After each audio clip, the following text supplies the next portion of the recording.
爬梯子的理由。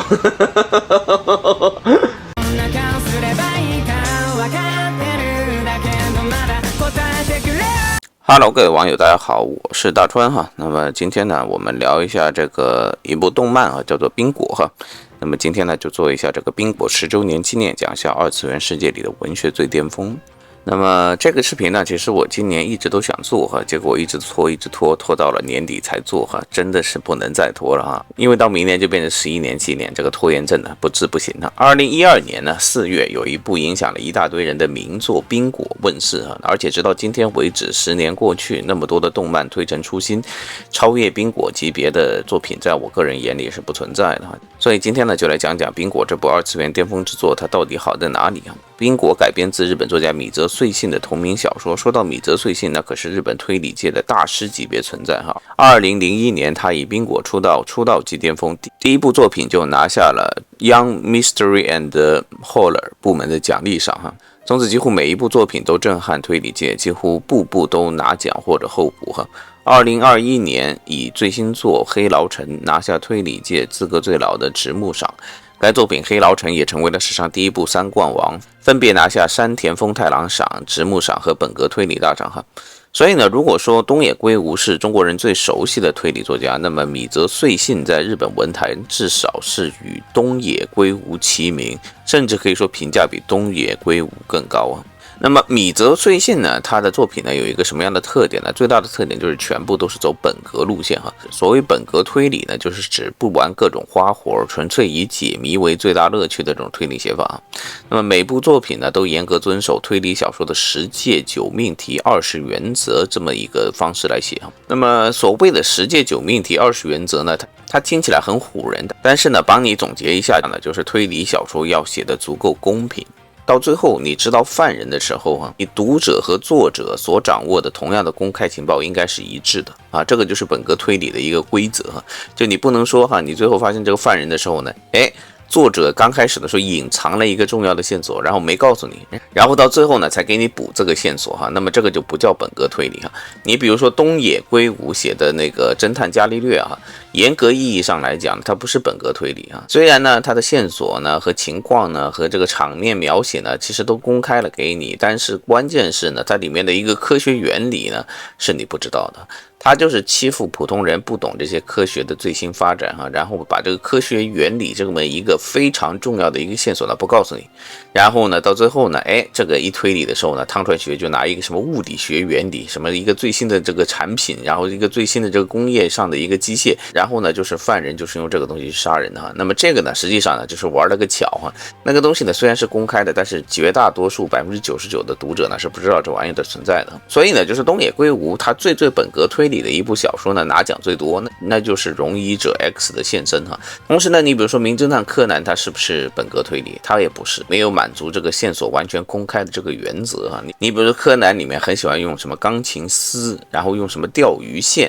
那么我想问你，这个钢琴丝啊、钓鱼线这个东西，你在这个剧情里面出现过了吗？就你要用的这个东西，你要用的这个杀人工具，如果你没有展现过给这个读者的话呢，你突然之间就把它拿出来用啊，那就是一种非常跳跃式的一种东西嘛。但是呢，当然了，名侦探柯南只是叫做一个我们叫大众推理的东西，他根本就不在乎推理的过程，他就是让你看个爽而已。所以呢，现在坚持走本格推理路线的作家呢非常的少哈，所以米泽穗信才会显得特别的珍贵哈。几乎他的每一部作品呢，你都能读出当年柯南道尔啊，还有包括就是老一辈的什么爱伦坡啊的味道。所以呢，照理而言呢，就是这种本格派推理特别文学化的作品呢，实际上呢是不适合通俗文化的哈。它和这种轻小说漫改走这种通俗路线的动画本来应该是无缘的，但是呢，在2012年由业界最擅长整活的整校园生活动漫的金阿尼所推出的冰果可以说是第一次打破了纯文学和动画片之间的次元障碍。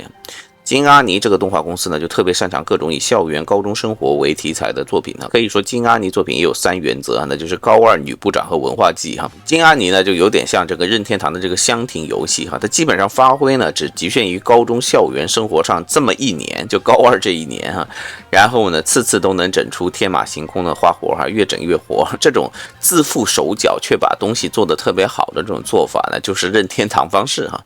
所以呢，他的名作包括这个叫做《凉宫春日的忧郁》还有中二病也要谈恋爱，还有冰果清音，其实都是这一类都非常相似每一部都是精品，每一部都特别好看，特别容易唤回你在高中时候的那段记忆冰果这部作品放在金阿尼的所有校园生活作品当中呢，也算是出类拔萃、完成度上高的离谱的一部作品这么说吧，就是我看了冰果之后呢，就想去购买冰果的原著然后呢就发现没有必要去买。为什么？我翻了前几页就发现原著的几乎一字一句都用动漫语言写在了整部动漫之中就是细节拉满你要知道推理需要的是什么呢？就是要展现整个环境，把所有的线索呢用一种不经意的方式把它给表露出来的。所以呢，推理需要的这种观察入微的洞察力，恰恰切合了这个金阿尼这种细节怪大家可能会好奇一个问题，就是说为什么有的人会喜欢这种推理小说，然后这些读者他要的是什么？而且这个尤其是偏好本格推理的这些人呢，他到底喜欢的什么东西从我刚刚介绍这个10届9题20则这个当中呢，你可以归纳出一句话，就是说喜欢推理小说的呢，那就是喜欢公平的一些人你比如说这个10届9题20则当中有一条，就是你不能用外星人，也不能用这个超越这个时代的东西就不能用这种什么科幻的就是因为你这样的话就隐藏了这个线索，然后让这个作品会索然无味。你要用的话呢，就是要用普通人能够想到的杀人方式所以你就会发现推理作者能发挥的领域其实非常有限他一开始一定要把这个东西写得足够离奇，但是他解决的时候呢，一定要用非常普通的方式来解决所以呢，推理小说呢就一定要让读者和作者站在拥有所有线索和证据的统一的起跑线之上，然后在这里面进行脑力的比拼所以呢，在最终揭开谜题的时候呢，你会发现自己没有作者的那种细节间的逻辑因此呢，推理小说呢，同时考验到作者的文学能力和逻辑能力也就是推理小说呢，其实呢，它非常需要细节描写，因为它要写很多的线索，它要留很多略带不自然的细节，但是同时呢，它又在每一个细节当中呢，又要建立联系然后呢，把这个细节和最后的谜底进行了一个大局观的整理所以呢，这个东西呢，就叫做浮现所以我们就讲为什么冰果里面他们这个写推理小说写这个推理的期刊的时候，他们把自己的部叫做古典部呢，就是说这是一个文学技巧，就是说你写浮现写伏笔，就是千里浮现，然后到最后呢能够回收的这个技巧呢，是必须要在推理小说里面练习你才能够得到的。同时呢，正因为公平是推理小说里面最重要的一个卖点，所以呢，在推理小说最后你输给作者的那一瞬间你就会有这种感觉，就是作者是个天才。所以呢，米泽穗信呢，他写的冰果呢，你就会发现因为他用的是本格推理的手段，然后呢，他把所有的东西呢，有的时候呢，还给你3、4个答案，都已经把你能够想到的逻辑呢，都帮你列出来了，然后呢，他还能从那些细节里面再找出一条逻辑来。然后呢，告诉你这个答案实际是这样的，这就有点像什么，就像高中数学老师一样，给你一个什么普通的解答，然后一个快速的解答，然后还有一个什么什么解答，先让学生上去写，然后学生写了一个解答方式，老师说，你这个也对，但是我还有这么一个然后呢，写出来之后呢，这个学生就对这个老师五体投地